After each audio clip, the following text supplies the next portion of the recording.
Quiet. Abantu bano bamaze ennaku 3 nga batendekebwa emirimu emitonotono mwe bayinza okujja ssente okusobola okwebeezaawo ngamba ng'okola sabbuuni ow'amazzi n'ebitole, shampoo, obundaazi obumanyiddwa nga budadiizi n'ebirala.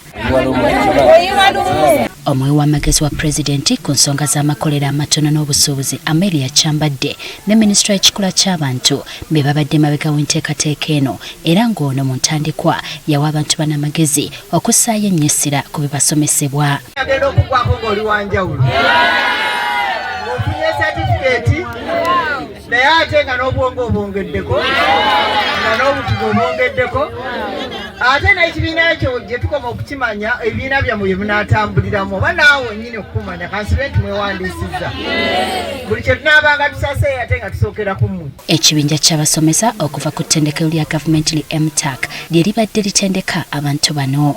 Abantu basomye ebitabo ebiganye omuntu n'ajjayo masters n'akola buli kimu kyonna naye nga tasobola okutuusa lwe twatuula ne bannange bakama bange ku MTAC ne tugamba nedda katuteekewo ke tuyita tuli waka era pulogulaamu yaffe tugiyita tuli waka owawaka owasoma tewasoma naye olina obusobozi obwetuusaako ekintu kino.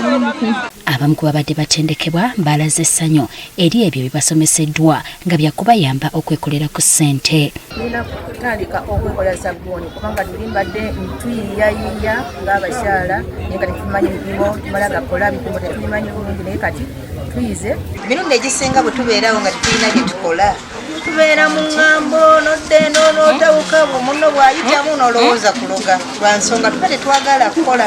Emirimu tegikyalabika naye kati bw'oba olina okukolayo kasabbuuni ng'ako obudadiizi ng'obwo abaana baddeyo ku ssomero obudadiizi mubwekolera buba busobola okukola ki muba museevingako ku ssente ez'okubigula ebweru. Kati olwaleero bano lwe bamaliriza okutendekebwa kwabwe era libadde essanyu jjereere. Era nga tebannakwasibwa bbaluwa zaabwe basoose kwolesa ebyo bye bakoze. Ziri softi tezikaluba n'ow'amalibu asobola okuzigaaya.